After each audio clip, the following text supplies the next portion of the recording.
한번 따라 하실까요? 사도 바울이 받았던 세 가지 위로. 사도 바울이 받았던 세 가지 위로. 위로라고 하는 말이 요즘같이 참 많은 사람들에게 도움이 되는 때가 없습니다. 위로라고 하는 용어는 기독교에서 많이 사용하고 우리 기독교에만 있는 용어일 수도 있습니다. 지금은 세상에 많이 흘러가서 세상에도 위로가 얼마나 중요한지, 위로가 왜 필요한지를 많이 알고 이 위로의 중요성을 많은 사람들이 깨닫고 있습니다.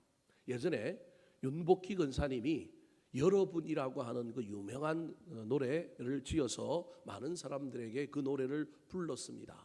근데 그 노래를 들은 사람들의 대부분이 이게 분명히 대중가요로 발표되었는데 이 노래에 권세가 있고 이 노래에 놀라운 힘이 있는 거예요. 그 노래 가사가 뭐냐면 힘내라는 거예요. 뭐 하고 있는 거냐면 상대방을 향하여 뭐 하고 있는 거예요? 위로하고 있는 거예요. 그래서 듣는 사람들마다 그 가사에 위로라는 말이 그렇게 많이 등장하고 그렇지도 않음에도 불구하고 그 노래를 듣는 사람들이 전부 위로를 받는 거예요.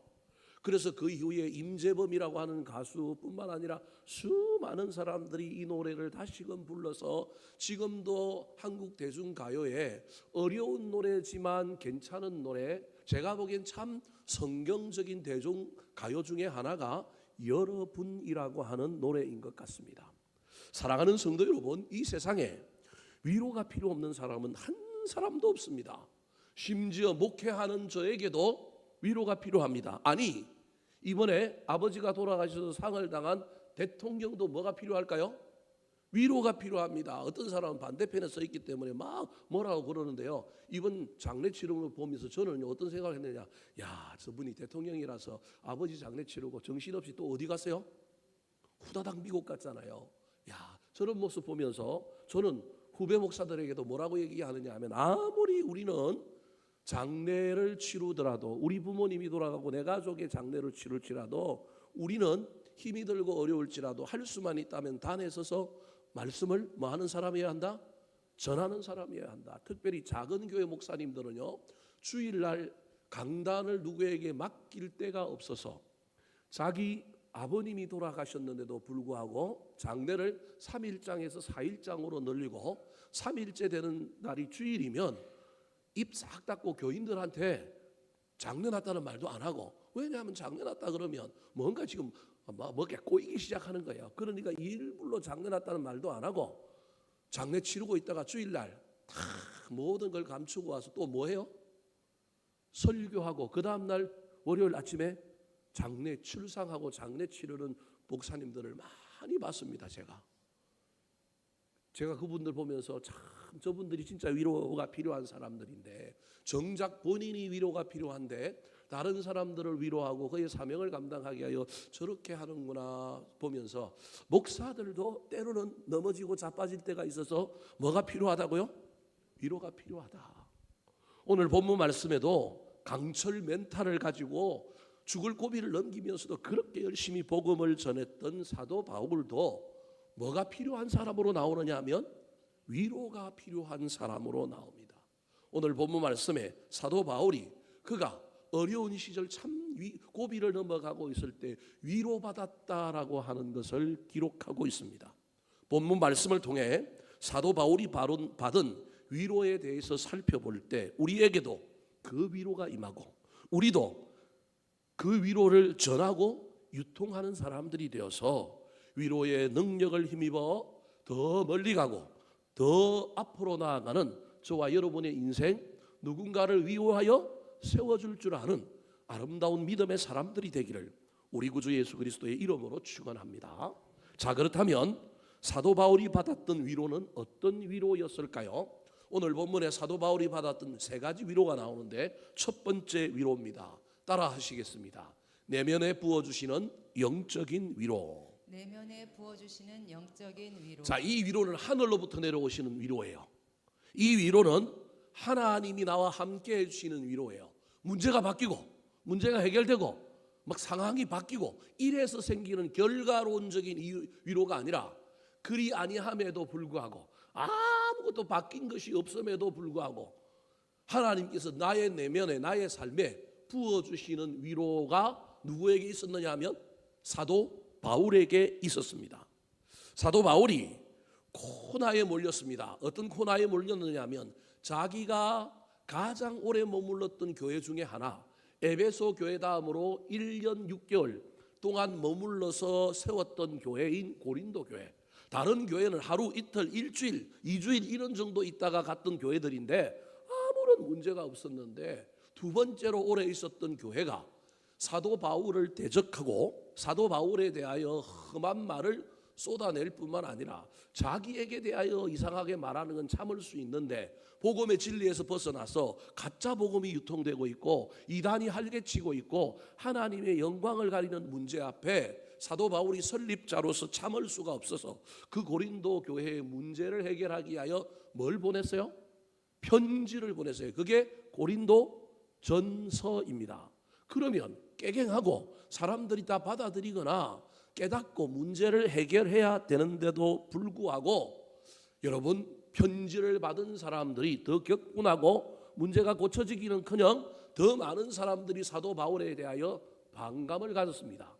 고린도 전서를 썼을 때 사도 바울이 어디에 머무르고 있었느냐 하면 에베소라고 하는 교회에 2차 방문하여 뭘 만들고 있었느냐 하면 여러분, 그 유명한 두란노 서원이라고 하는 걸 만들어서 자기 혼자 사역하는 것이 아니라 수많은 신학생들을 길러서 이들이 현지에서 사역하게 하려고 거기에 머물러 있었을 때인데, 이 에베소에 복음의 문이 열려가지고 자기가 여기에 있어야 될 필요성이 너무 강하였기 때문에 고린도 교회에 문제가 있어서 편지를 보냈음에도 불구하고 바뀌지 않고 더 악화되는 문제 앞에 이게 내가 가서 저 문제를 평정해야 되는데 그런 마음을 가지고 있었는데 못 갔단 말이에요.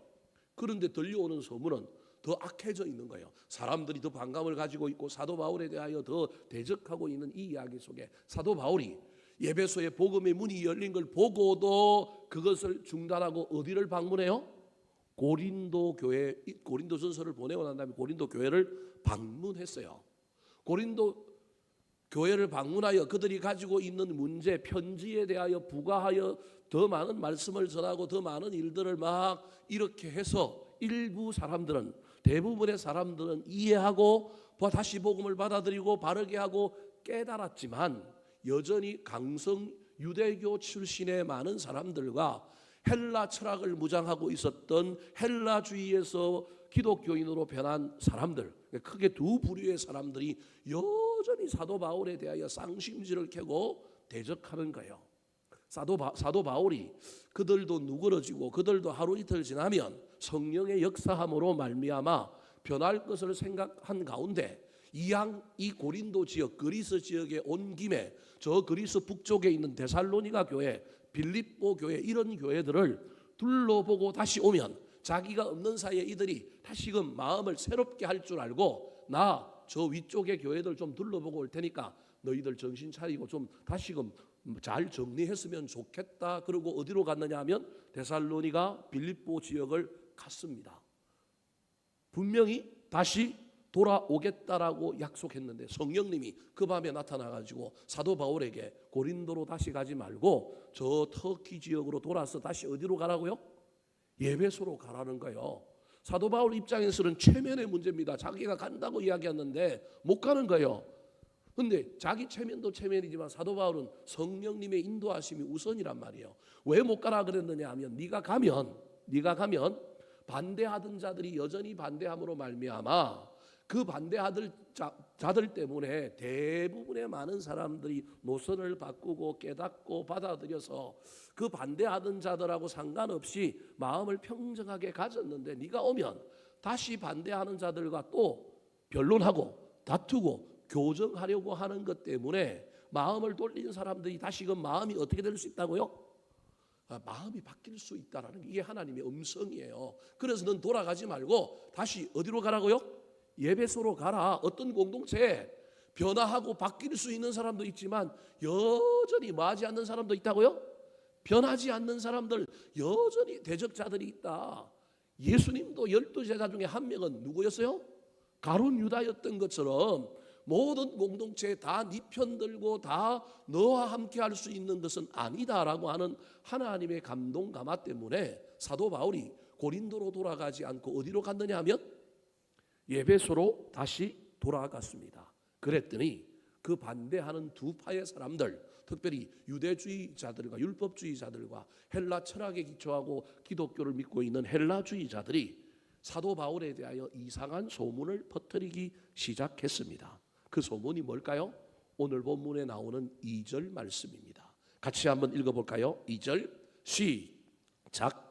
마음으로 우리를 영접하라. 우리는 아무에게도 불의를 행하지 않고 아무에게도 해롭게 하지 않고 아무에게서도 속여 빼앗은 일이 없노라. 고린도전서를 보내고 방문하고 난 다음에 여전히 반대자들이 말을 만들어내는 것에 대하여 고린도 후서라고 하는 편지를 써서 사도 바울이 그것을 뭐 하고 있느냐 반박하고 있는 내용인데, 반박하고 있는 내용에는 뭐가 담겨 있느냐 하면 그 반박하는 내용과 같이 비난하는 사람들이 있었다라는 거예요. 사도 바울이 뭐라고 얘기하냐면 우리는 아무에게도 뭘 행하지 아니하였다고요? 불의를 행하지 아니하였다. 그 말은 반대로 사도 바울이 우리 공동체에서 뭘 행하였다? 불의를 행하였다. 그게 무슨 말일까요? 매사를 공정하게 하지 않고 지가 세례 준 사람들만 끼돌고 그 사람들만 데리고 이 교회를 장악하려고 했다. 뿐만 아니라 뭐도 안 지켰다? 돌아온다고 한 약속도 안 지켰다. 봐라, 하나를 보면 열을 한다. 이 사람은 이런 사람이다. 불의를 행하는 사람이다. 공정치 않은 사람이다. 약속 안 지키는 사람이다. 이게 첫 번째 사도 바울을 향해 비난하고 있는 내용인 거예요. 두 번째로는 아무에게도 뭐 하지 않고요? 해롭게 하지 아니하였다. 이 말은 내가 공동체가 더 우선이었기 때문에 돌아오지 않고 성령의 명령을 받아서 돌아갔을 뿐이지, 내가 돌아감으로 말미암아 사람들에게 해를 끼치고 싶지 아니하여서 한 명 돌이키고 한 명 회개하게 하려고, 그것도 선한 양이면 모르겠는데 그게 아니라 악한 마귀의 괴계에 시달리고 있는 사람을 내가 돌이키게 하려고, 나머지 사람을 해롭게 하지 않으려고 나는 안 돌아갔다 그 말입니다. 그런데 그걸 가지고 아무에게도 해롭게 하지 않았다라고 하는 이 사도 바울의 얘기와 달리 우리 공동체를 해롭게 만들고 위태하게 만들었다, 그렇게 말하는 사람이 있었다라는 거예요. 세 번째로는 아무에게서도 속여 빼앗은 일이 뭐라고요? 없다. 이게 사도 바울의 얘기인데, 말을 지어내는 사람들은 뭐라고 그 당시에 사도 바울을 비난하고 공격했느냐 하면, 사도 바울이 고린도 전서를 보내고 우리 교회에 온 이유는 뭐 모금하러 왔다고요? 헌금 모금하러 갔다. 예루살렘에 흉년이 들어서 모 교회가 힘든데 그 모 교회를 돕기 위한 헌금 모으러 왔는데, 헌금도 전달하겠지만 일부는 배달사고 중간에서 뭘 칠 거라고요? 빙땅을 칠 거다. 그런 사람이다. 저 사람이 우리 사랑하여 설득하러 온 게 아니라 헌금 모금하여 전달하는 가운데 이익을 보기 때문에 속여 빼앗는 사람이다. 이런 비난이 다시 돌아간 예배소에 앉아있는 누구에게 들린가요? 바울에게 들린 거예요. 여러분, 바울이 이런 이야기 들으면 어떡할까요? 제 기준으로 하면 저는 이런 이야기하면 상종도 하지 말아야지, 쳐다도 안 봐야지, 떠나가야지, 이런 마음이 생길 거예요. 본심이 있는데 그 본심을 왜곡하고 전혀 헤아려 주지 못하고 정말로 나한테 지금 위로가 필요한데 위로하기는 그냥 나를 비난하고 있는 이 사람들, 그 사람들을 향하여 2절 말씀을 다시 보여주실까요? 뭐라고 얘기하고 있습니까? 마음으로 우리를 뭐하라고요? 영접하라. 이미 고린도전서 6장에서 뭘 넓히라고 얘기했어요? 마음을 넓혀라. 반대하는 자들을 향하여 나도 마음을 넓혔으니 너희도 마음을 넓혀라. 아비 대하듯이 마음 좀 넓혀라. 마음 넓히는 것만 하지 말고 지금 내가 하고 있는 이 말, 나 아무에게도 불의를 행하지 아니하였다, 아무에게도 해롭게 하지 아니하였다, 아무에게서도 속여 빼앗은 일이 없다, 이 말을 받아들여라. 마음으로 뭐 하라고요? 영접해라. 기가 막힌 사람, 눈이 가려진 사람, 아무리 진실을 얘기해도 믿어요 안 믿어요? 안 믿어요. 뭔가 하나가 잘못된 것 있으면 사람이 100% 완벽할 수는 없단 말이에요. 작은 오류가 있고 작은 실수가 있는데, 작은 인격적인 문제가 있는데 그걸 붙들고 전체를 폄하해버리니까 사도 바울이 지금 뭐라고 얘기하고 있냐면 마음을 넓혀라. 그리고 우리를 말하고 영접하라. 저 우리라고 하는 것은 사도 바울의 일행인 동시에 지금 내가 하고 있는 말 나는 안 했다, 해롭지 않겠다, 속여 빼앗는 일이 없다, 그 사람들이 지어낸 소문 사실 아니다, 누구 말을 믿으라? 내 말을 믿어라 라고 하고 지금 말하고 있는 겁니다. 사도 바울이 지금 얼마나 마음이 힘들까요? 이 말을 하면서도 한편으로는 마음 한구석에 이거 그냥 끝내버리고 싶지 않겠습니까? 그냥 들고 일어나서 박차고 나가고 싶은 마음이 있지 않겠습니까? 그럼에도 불구하고 사도 바울이 내가 너희를 향하여 마음을 넓혔으니 입을 열고 마음을 넓혔으니 너희도 마음을 넓히라 그랬으니 사도 바울이 들려오는 소문에도 이 마음을 꾹 누르고 여전히 좋은 말로 좋은 태도로 말할 수밖에 없는 겁니다. 제가 지금 무슨 얘기를 하려고 하느냐 하면 이런 상황 속에서 이걸 누르고 있는 사람에게 위로가 전해지지 않으면 이 누르고 있는 이것이 그냥 해제되는 순간에 이 인격자도 이 신앙인도 마음이 어떻게 될까요? 이게 골치 아픈 일이 벌어질 겁니다. 세상에 이런 일을 당하면 큰일 납니다. 그래서 이런 사람에게도 뭐가 필요해요?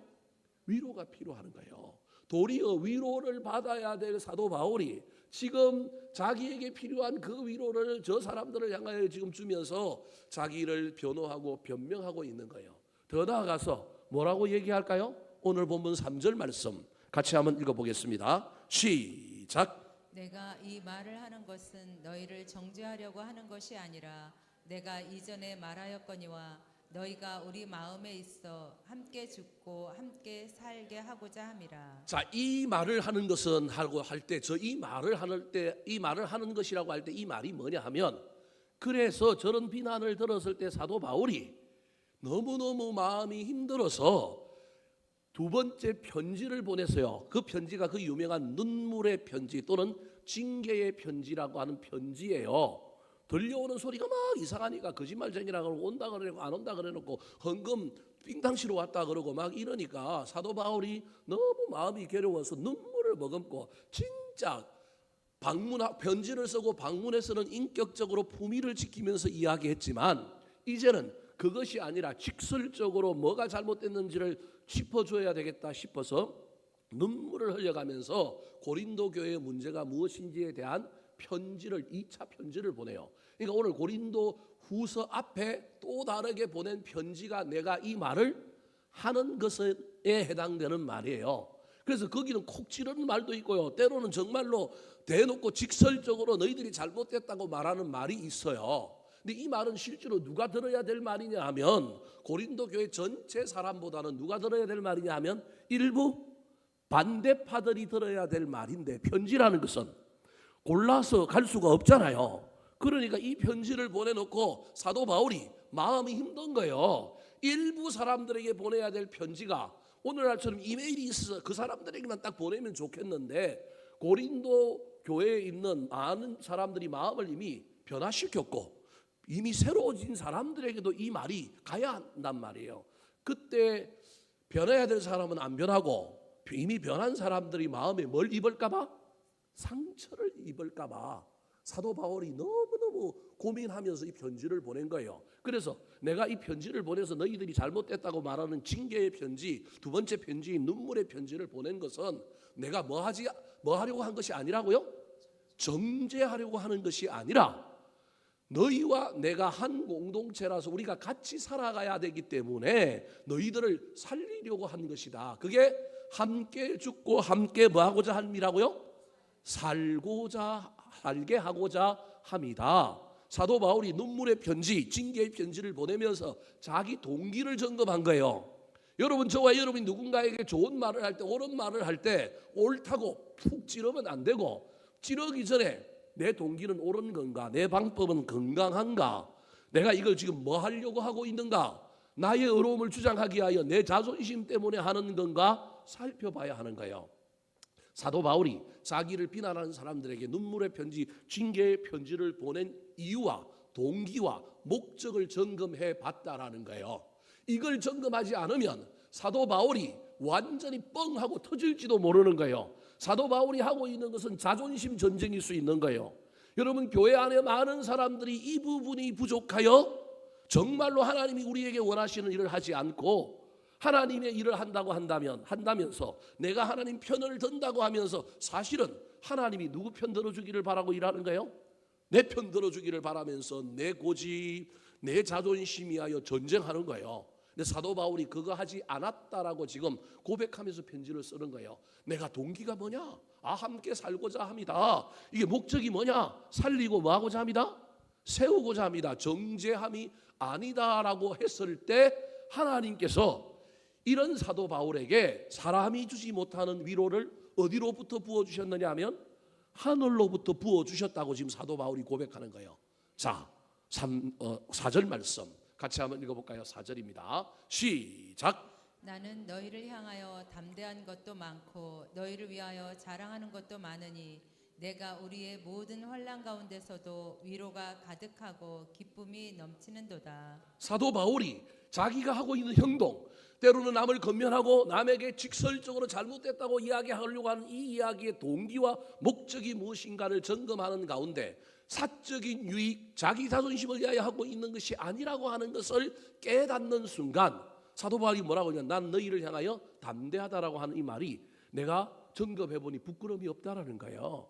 더 나아가서 너희를 위하여 내가 뭐 한 것도 많았다? 자랑한 것도 많았다. 너희들을 잘못됐다고 이야기한 것만 있는 게 아니라 자랑한 것도 많았다. 내 동기가 잘못되지 않았다. 내가 지금 이거 하고 있는 이유는 너희들을 정죄하려고 하는 것이 아니라 세우려고 한 것이었다. 사실은 비난받고 공격받는 나에게 위로가 필요한데 내가 그걸 누르고 너희들을 향하여 눈물을 먹었고 편지를 썼던 이것이 나의 자존심, 그냥 나의 어려움을 내가 나타내기 위하여 한 것이 아니라고 하는 것을 깨닫는 순간에 하나님께서 갑자기 하늘로부터 뭘 부어주신 거예요? 위로를 부어주신 거예요. 반대가 없는 게 아닙니다. 비난이 없는 게 아닙니다. 여전히 상황은 그대로인데 하늘로부터 뭐가 내려왔다고요? 위로가 내려온 거예요. 4절 말씀 다시 한번 보여주실까요? 그래서 4절은요 저 중간에 공백이 사실은 있는 거예요. 나는 너희를 향하여 담대한 것도 많고 너희를 향하여 자랑하는 것도 많았으니 내가 좀 지나고 보니 하나님께서 나한테 뭘 부어주셔갖고 이제 사도 바울이 고백하는 거예요. 내가 우리의 모든 뭐 가운데서도 환난 가운데서도 뭐가 가득하다고요? 위로가 가득하고 뭐가 넘친다고요? 이게 말이 안 되는 거잖아요. 신앙의 역설이잖아요. 누군가가 나를 대적하고 있고요. 누군가가 나를 반대하고 있고요. 나는 그 사람들을 설득하려고 눈물을 먹고 혀를 깨물어 가면서 볼펜으로 허벅지를 찔러가면서 내가 그래도 사랑해야지 그런 마음을 가지고 그를 향하여 설득하고 그를 향하여 편지를 보내고 있는데 내 속이 지금 썩어 뭐하고 있는 거요? 문드러지고 있잖아요. 그런데 이 속이 썩어 문드러지고 있는 사도 바울이 갑자기 뭐라고 고백해요? 우리의 모든 환난 가운데서도 뭐가 가득하다고요? 위로가 가득하고 뭐가 넘친다고요? 기쁨이 넘치. 여러분 이게 기독교예요. 이게 신앙이에요. 저와 여러분의 신앙생활 가운데 이 경험이 없으면 여러분 큰일 나는 거예요. 이 경험이 있어야 된다니까요.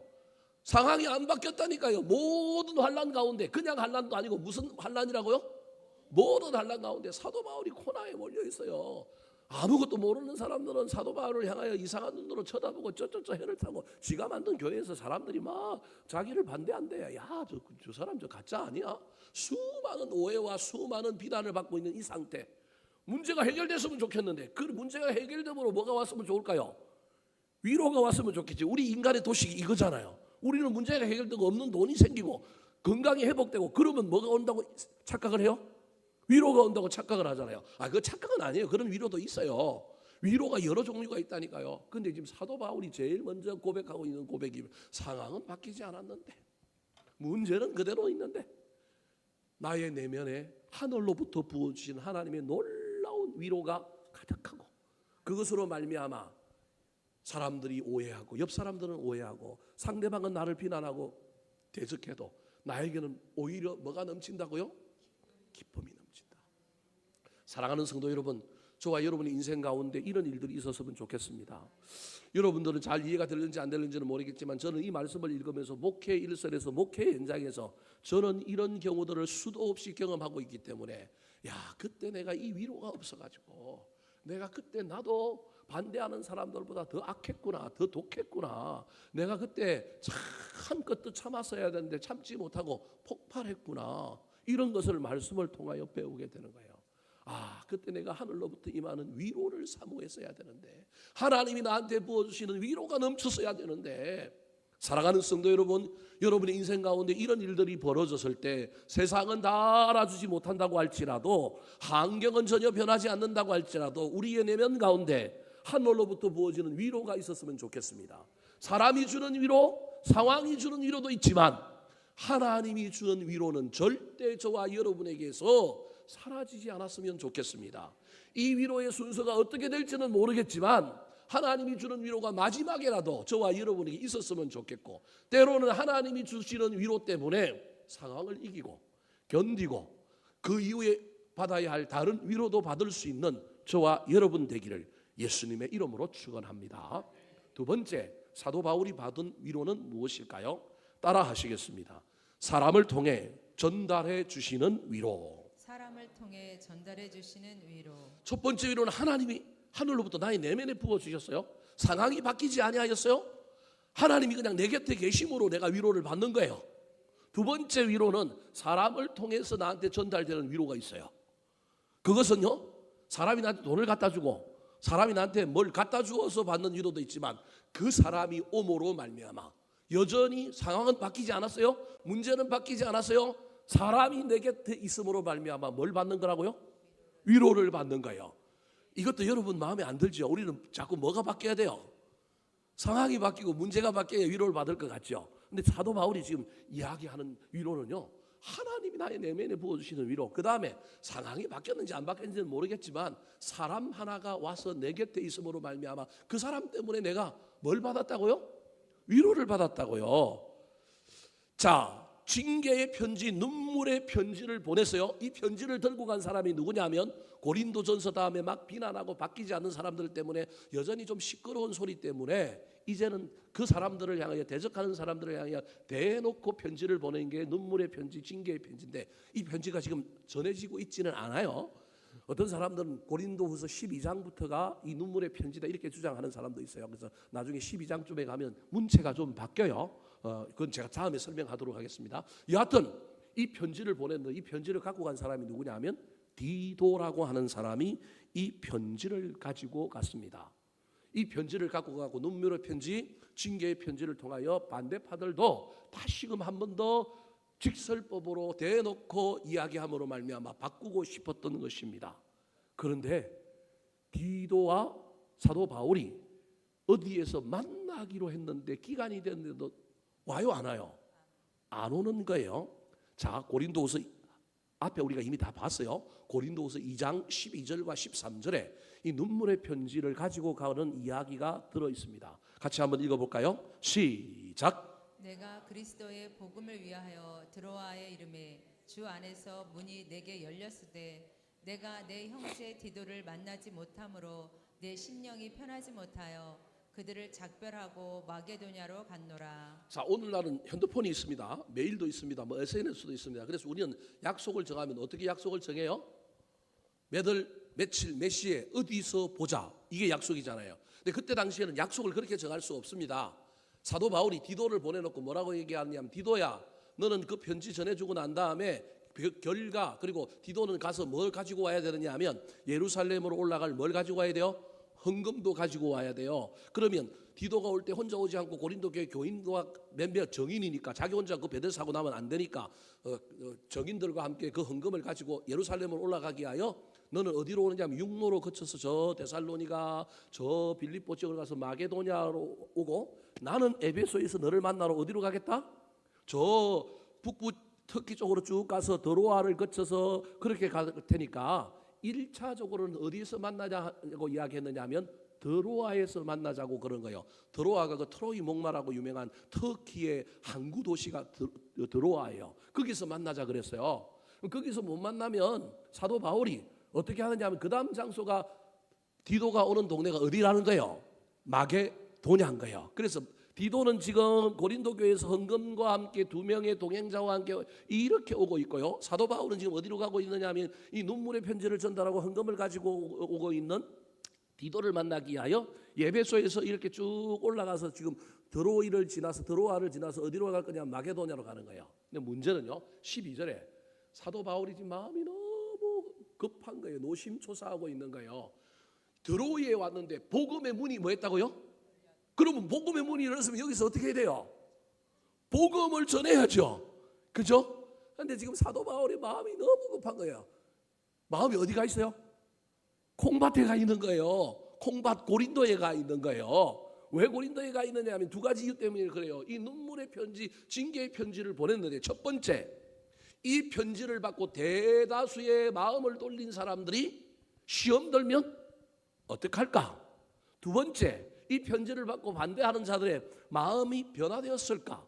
세 번째, 혹시 뭐가 상황이 악해져 가지고 디도가 그들한테 몰매를 맞아 갖고 죽어서 못 돌아오면 어떡할까? 무슨 말씀이 이해되시죠? 사도 바울의 온 마음은 디도의 안위와 고린도 교회가 자기가 보낸 편지로 말미암아 영적인 상태가 어떻게 변하여 갈까라고 하는 마음이 지금 가득한 거예요. 그런데 생각이 깊어지면 깊어질수록 고린도 교회 상황보다는 누구의 안위가 더 걱정이 되는 거예요? 디도의 안위가 너무 걱정이 되는 거예요. 그래 뭐 그들이 변하는 안은 이 누구라도 살아왔으면 좋겠다고요? 디도라도 살아왔으면 좋겠다. 그런 생각 때문에 복음의 문이 열렸는데 사도 바울의 인생에 이런 일은 없어요. 사도 바울의 인생에는 이런 일이 없어요. 복음의 문이 열렸는데 그 문이 거기 있어야 되는데 그럼에도 불구하고 내가 형제 디도를 원래 1차 접선지가 드로아인데 이 드로아에서 못 만나니까 너무 마음이 급해갖고 복음의 문이 열려서 여기 복음 전하고 있으면 누가 올 거다? 디도가 올 거다. 이런 믿음 가지고 있어야 되는데 디도에 대한 안위가 너무 걱정되니까 거기에 복음의 문이 열렸음에도 불구하고 복음을 안 전했다는 얘기가 아니라 충분히 전하고 여기 있어야 되는데 있지 못하고 자기 스스로 복음 어느 정도 전했으니 내가 디도의 안위가 걱정되어 빨리 어디로 올라간 거예요? 마게도냐로 올라간 거예요. 내 심령이 뭐하지 못했어요? 편하지 못하여 그들과 작별하고 어디로 갔다고요? 마게도냐로 갔어요. 그럼 마게도냐로 갔으면 마게도냐에서 누굴 만나야 돼요? 근데 디도가 왔을까요? 안 왔을까요? 안 하는 거예요. 그게 오늘 본문 5절 말씀이에요. 자, 오늘 본문 5절. 디도가 안 왔단 말이에요. 자, 5절 시작. 우리가 마게도냐에 이르렀을 때에도 우리 육체가 편하지 못하였고 사방으로 환난을 당하여 밖으로는 다툼이요 안으로는 두려움이었노라. 드로아에 있어야 되는데 마게도냐로 왔는데 올 사람 디도는 안 오고 우리 육체가 뭐하다고요? 편치 못하여 멀미를 했는지 아니면 너무 머리를 쓰다 보니까 두통이 왔는지는 알 수 없지만 사도 바울이 지금 얼마나 영육간에 힘들어하고 있는지를 보여주는 거예요. 내가 누군가에게 건면을 했는데 저 건면이 받아들여지면 얼마나 좋을까. 할렐루야. 근데 저거 안 받아주면 건면 안 하는 것보다 못할 때가 목회자에게 있는 거예요. 제 아내가 한 번씩 저한테 막 윽박지르면서 얘기하라고 할 때가 있어요. 근데 목사님 저는요 고민이 되는 거예요. 제가 겁이 많아서 그런 게 아니고 내가 이 이야기를 해야 되느냐 말아야 했을 때 받아주고 관계가 끊어지지 않으면 좋은데 때로는 세게 나가서 목사가 때로는 이야기를 해야 될 때도 있단 말이에요. 이 이야기를 해야 되는데 기도도 열심히 하는데 나는 내 내면에 우리 하나님께서 확신을 안 줘서 주저주저 하고 있는데 우리 집사람 옆에서 목사가 돼가지고 말을 해야지 가르쳐야지 막 그럴 때가 있단 말이에요. 얼마나 힘든지 몰라요. 여러분은 잘 모를 거예요. 해야 될까 말아야 될까 했는데 받아주면 좋은데 안 받아주면 어떡하지? 관계가 끊어져서 교회를 안 나오면 어떡하지? 교회 안 나오는 까지가 좋은데 그럼 딴 교회라도 뭐 하면 돼요? 감잖아요. 그래서 웬만한 내공이 깊은 사람은 이런 것에 목회자는 죄책감이 없습니다. 우리 교회 안 나와도 그 사람은 어디 갈 거다? 딴 교회는 갈 거다. 근데 믿음이 좀 연약한 사람, 믿음이 좀 이렇게 올려오려고 하는데 저 사람의 성장을 위하여 내가 뭔가를 이야기해야 될 것 같은데 이 이야기를 하는 순간에 아예 어디를 안 나갈까 봐? 교회를 안 나갈까 봐. 세상에 우리 교회만 교회인가요? 교회가 얼마나 많은데 교회 나오는 게 목적이 아니라 하나님 나라 백성 되는 게 목적이니까 꼭 우리 교회에서 하나님 나라 백성 돼야 돼요? 저는 그렇게 생각 안 해요. 그래서 교회 저 사람들은 우리 교회를 나가도 딴 교회 나갈 사람이 있기 때문에 그런데 저 사람 우리 교회 나가는 순간 교회를 안 나갈 것 같은데 이런 사람 되면요 여러분 마음이 얼마나 힘든지 몰라요. 마음이 아프고 몸도 아프고 막 힘이 드는 거예요. 지금 사도 바울이 그런 형국인 거예요. 그러니까 육신도 병들어서요. 그런데 마게도냐에 갔는데 알 수 없는 사방으로 뭘 당하였다고요? 환난이 또 있는 거예요. 그러니까 밖으로는 뭐라고요? 다툼이요. 안으로는 뭐라고요? 두려움인 거예요. 야, 사도 바울이 저 마게도냐에서 별의별 생각이 다 들었을 거예요. 원래는 통이 컸어요. 나쁜 의미로 통이 좁았다는 의미가 아니라 고린도 교회도 성장시키고 디도도 목적을 수행하고 있고 자기도 은혜를 누리고 이런 큰 그림을 그리고 있었던 사람이 시와 때가 되어서 어떤 일이 이루어지지 않을 때 그는 막 마음이 막 조마조마하는 거예요. 특별히 자기를 믿고 충성하여 자기를 대신하여 편지를 들고 갔던 디도, 저 사람의 생명이 위험이 되지 않을까? 저 사람은 나 때문에 무슨 고생이야? 내가 갔어야 되는데, 원래 자기가 갔다가 저 북쪽 지역으로 갔다가 다시 돌아오기로 했는데 안 갔으니 이번에도 사실은 누가 가야 돼요? 순리적으로 하면 자신이 가야 되는데 누가 간 거예요? 믿음의 아들 디도가 갔는데, 저 디도는 뭔 고생이야? 내가 저 사람을 사지로, 저 믿음의 아들을 사지로 몰아 넣었구나. 안 오니까 뭔가 막 폭동이 일어났거나 저 교회에서 막 자기가 안 온 것에 대한 한풀이를 누구한테 다 했다고 생각하는 거예요? 디도한테 다 했을 거라고 생각하니까 이 사도 바울이 마음이 막 병이 나기 일보 직전인 거예요. 그래서 낙심하고 딱 있는데 누가 짜잔 하고 나타난 거예요? 디도가 드디어 짜잔 하고 나타났어요. 자, 6절 말씀 같이 한번 읽어볼까요? 시작. 그러나 낙심한 자들을 위로하시는 하나님이 디도가 옴으로 우리를 위로하셨으니. 고린도 교회가 어떻게 됐느냐, 상황이 바뀌었느냐, 그거보다도 누가 옴으로요? 디도가 옴으로 하나님이 우리를 뭐 하셨다고요? 위로하셨다. 여러분, 상황이 바뀌고 문제가 해결되는 것도 중요하지만 내 곁에 어떤 사람이 있음으로 말미암아 위로받는 일이 얼마나 귀한 일임을 여러분 아시기 바랍니다. 상황은 언제든지 바뀔 수 있습니다.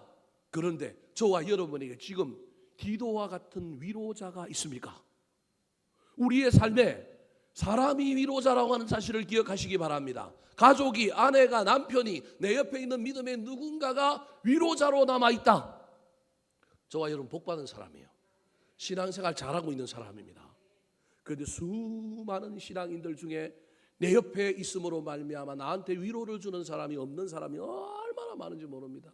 그래서 위로를 받으라고 위로를 구걸하러 돌아다녀야 돼요. 이 사람 저 사람 찔러보고 다니고 막 이래야 되는 인생들이 있어요. 얼마나 안타까운지 몰라요. 제가 부목사 시절에 부목사 하나가 너무너무 마음이 힘이 드는 목사가 한 사람이 있어요. 지금도 제가 그 목사를 대하느라고 얼마나 막 마음의 에너지를 많이 쓰는지 몰라요. 이 목사가 아버지가 군인인데 너무 군인이 옮겨를 다니는 거예요. 그래서 학교가 없어요. 졸업한 학교는 있지만 사실은 그 졸업한 학교도 마지막에 3개월인가 6개월인가 가가지고 그 학교 다니다가 졸업을 한 거예요. 이게 초등학교만 몇 개냐면 6개예요. 군인이기 때문에 쫓아다니다 보니까. 그러니까 이 친구의 삶은 왕따 당하지 않아야 되는데, 누군가가 나 빼고 모이면 안 되는데, 이게 마음속에 늘 있는 거예요. 그래서 부목사들끼리 한 15명 부목사가 모이는데 다 모일 수는 없잖아요. 그럼 끼리끼리 모여서 차도 마시고 끼리끼리 모여서 밥도 먹고 그럴 수 있잖아요. 그런데 이 친구는 자기만 혼자 사무실에 있으면 외로워지는 거예요. 자기만 혼자 사무실에 있으면 불안한 거예요. 혼자 아니라 사무실에 몇 사람이 있는데도 불구하고 많은 사람이 안 보이면 자기 빼놓고 그 사람들이 다 어디 가서 뭐 하고 있는 거예요? 끼리끼리 모여 있는 거예요. 아니, 모여 있을 수도 있죠. 근데 모여 있을 뿐만 아니라 누구 얘기하고 있는 거예요? 자기 얘기하고 있는 거예요. 신기해요. 그래가지고 뭐라고 얘기하느냐 하면 딴 사람한테 전화하고 너 어디냐 물어봐요. 누구랑 있냐 물어봐요. 늘 그 전화가 오는 거예요. 그래서 한 자리에 앉아서 밥 먹고 있는데 1번 목사한테 전화가 와요. 그럼 1번 목사가 시작됐다 그래요. 그 말은 무슨 말이면 누구한테도 올 거라고요? 너한테도 올 거라는 거야. 2번한테도 와요. 3번한테도 와요. 그러면 그 안에 있는 사람들이 야, 우리 너무 많이 모여 있다는 걸 알면 또 저 친구가 시험 당할 수 있으니 4번부터는 너 우리하고 있지 않는 것처럼 좀 하얀 거짓말 좀 해라. 아유, 또 옆에 있는 5번은 뭔 그런 걸 갖고 뭐 하냐고요? 거짓말을 하냐고요. 목사가 그래도 되냐고요. 아니, 그러면 우리 5, 6명 모여 있다 그러면 그 사람은 마음이 심란해가지고 시험 들어가지고 그 다음부터 우리를 쳐다보는 게 쌩하고 냉하고 그 다음부터는 막 이상할 텐데, 모임 때마다 만날 때마다 자기 빼고 갔다고 막 궁시렁궁시렁 할 텐데 그거 어떻게 듣냐. 그래서 3명 정도면 족하니까 4번부터는 여기 아니고 어디 있다고 이야기하자? 딴 데 있다고 이야기하자. 여러분, 목사들도 모여서 이렇게 살고 있다니까요. 이래갖고 될 일입니까? 그래서 야, 그러지 말고 그냥 솔직히 뭐 하자 그러자? 있다고 그러고 여기로 뭐 하라 그러자? 오라고 그러자. 무슨 말씀이 이해되십니까? 오라고 그러자. 아니, 그러면 되지 뭐. 오면 뭐 달랄 것도 아닌데. 그래서 오라고 그럽니다. 그래서 오라고 그랬는데 우리끼리 있다가 그 친구가 오는 순간 일순간 말이 어떻게 돼요? 그냥 멈췄어요. 아무 이유도 없어요. 딴 일도 없어요. 일순간 멈췄는데 그 친구가 오면서 뭘 받아요 또? 상처를 받아요. 자기 이야기하다가 뭐 했다고요? 멈췄대요. 아이고 이게 치료가 안 되는 거예요. 지금도 치료가 안 돼가지고요. 최근에 추석 모임 한다고 연락을 다 했는데 자기한테 연락은 순차적으로 하다 보니까 자기한테 연락을 안 하고 다른 사람한테 연락했는데 다른 사람 연락 받은 사람이 그 목사님한테 뭐 한 거예요? 전화를 가고 우리 어디서 모인다는데 너 알아? 그러니까 자기는 연락도 안 받고 뭐 했다고요? 모른다고 이야기하는 순간 마음이 어떻게 돼버린가요? 삐져버린 거예요. 20몇 명 목사들이 모여야 되는데 순차적으로 전화를 하는데 그게 한꺼번에 안 갔는데 2번한테 전화하고 7번쯤 하고 있는데 본인은 13번인데 2번이 전화 미리 받고 13번한테 전화해갖고 너 모임 있는 거 아냐 물어본 거예요. 이 13번이 삐져버린 거예요. 그래서 13번한테 전화했더니 전화를 안 받아요. 그래서 또 낌새가 이상하죠. 제가 눈치가 빠르잖아요. 너 뭔 얘기 들었냐? 그랬더니 그때서야 아이고 형님 나는 전화도 안 해주고 요즘 나한테 뭐 섭섭한 일이 있습니까? 그러길래 섭섭한 일이 뭐가 있냐? 여러분 이런 마음들이 우리 가운데 생길 수도 있다니까요. 여러분 이런 마음 가진 사람들 이해해 주셔야 돼요. 얼마나 마음이 힘든지 몰라요. 자기 옆에 사람이 없으니까 이게 불안한 거예요. 그러므로 저와 여러분의 인생의 최고의 이유는 내 옆에 사람이 떠나지 않고 누가 있는 거라고요? 사람이 있는 거예요. 사람이 내 옆에 있게 하는 방법 알려줄까요? 지갑이 열리면 됩니다. 마음을 쓰면 됩니다. 거짓이 없으면 됩니다. 옆에 있어도요 거짓이 있고요 마음이 열렸지만 지갑이 안 열리면요 사람들이 내 옆에 끌을까요 안 끌을까요? 사람이 없어요. 주변에 사람이 있는지 없는지 또는 사람이 아무리 많아도 나한테 위로를 주는 사람이 있는지 없는지 잘 한번 살펴보시기 바랍니다. 디도가 왔는데 이 사도 바울의 마음이 고린도 교회가 어떻게 됐는지 무슨 일이 일어났는지 상관없어요. 디도가 온 자체만으로도 마음에 뭐가 온 거예요? 위로가 온 것입니다. 사랑하는 성도 여러분, 하나님의 위로의 방식은 다양합니다. 오늘 본문에서는 하나님이 우리 내면에 부어주시는 상황의 변화도 없이 부어주시는 위로가 있는가 하면 상황이 여전히 변하지 않았음에도 불구하고 누가 내 곁에 있어요? 사람이 내 곁에 있으므로 그 사람의 존재로 인하여 내가 뭘 받아요? 위로를 받고 있는 거예요. 저와 여러분에게 이 위로 말고 세 번째 위로도 있게 되기를 축원합니다. 세 번째 위로는 어떤 위로일까요? 따라 하시겠습니다. 놀라운 변화를 통해 주시는 위로. 놀라운 변화를 통해 주시는 위로. 디도가 늦게 왔는데 늦게 온 이유가 있어요. 늦게 온 이유가 뭔지를 7절에 디도가 보고하고 있어요. 이 보고를 보면 디도가 왜 늦게 왔는지 드로아에서 만나야 되는데 마게도냐에서도 늦게 와서 사도 바울의 간장을 애를 태운 이유가 들어 있습니다. 자, 7절 말씀 같이 한번 읽어볼까요? 시작. 그가 온 것뿐 아니요 오직 그가 너희에게서 받은 그 위로로 위로하고 너희의 사모함과 애통함과 나를 위하여 열심 있는 것을 우리에게 보고함으로 나를 더욱 기쁘게 하였느니라. 자, 디도가 늦었던 첫 번째 이유는 고린도 교회 교인들이 디도를 극진하게 위로해 준 거예요. 다른 게 극진하게 대접해 준 거예요.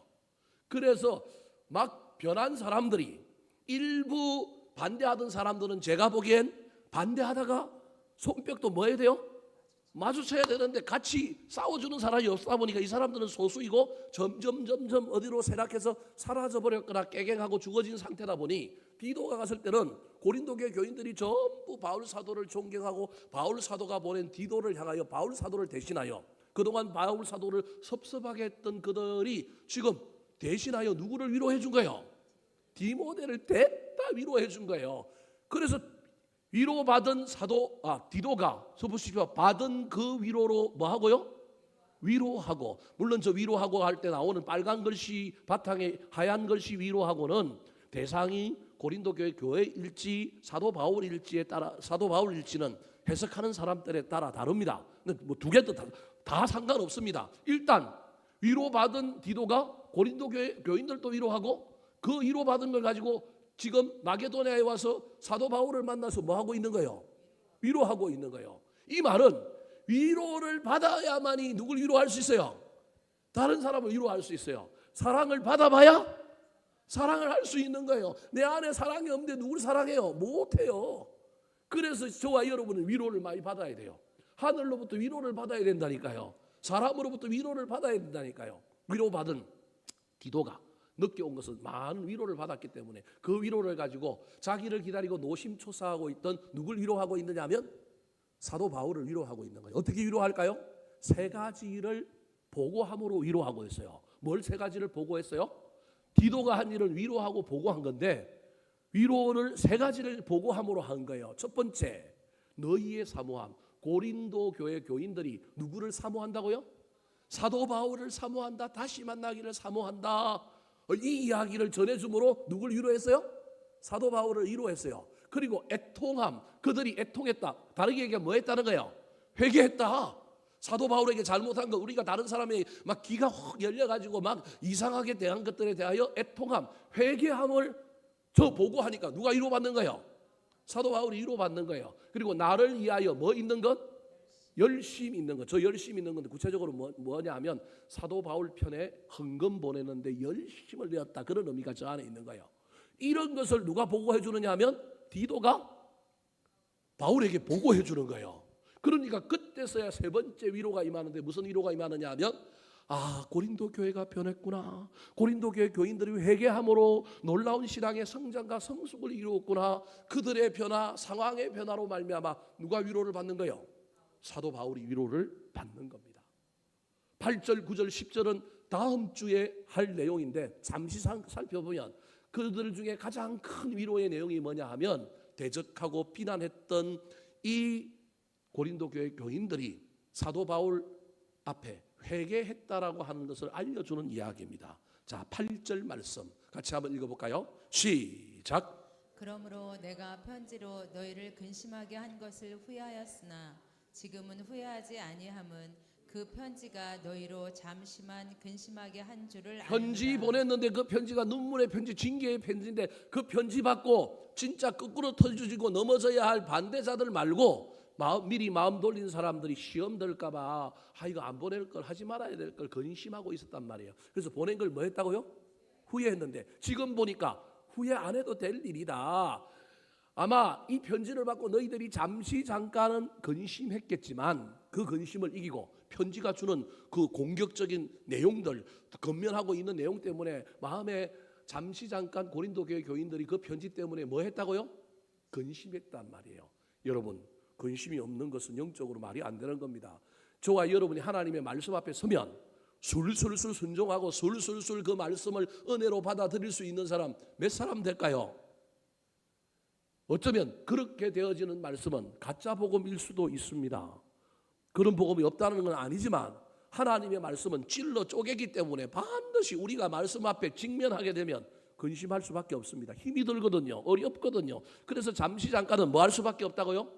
근심할 수밖에 없는 거예요. 그 근심 속에서 그 근심을 물리치고 결단하고 순종함으로 말미암아 놀라운 일이 벌어지는 거예요. 받아들이고 회개했다 그런 말입니다. 9절 말씀. 그들의 회개에 대한 구체적인 내용입니다. 시작. 내가 지금 기뻐함은 너희로 근심하게 한 까닭이 아니요 도리어 너희가 근심함으로 회개함에 이른 까닭이라.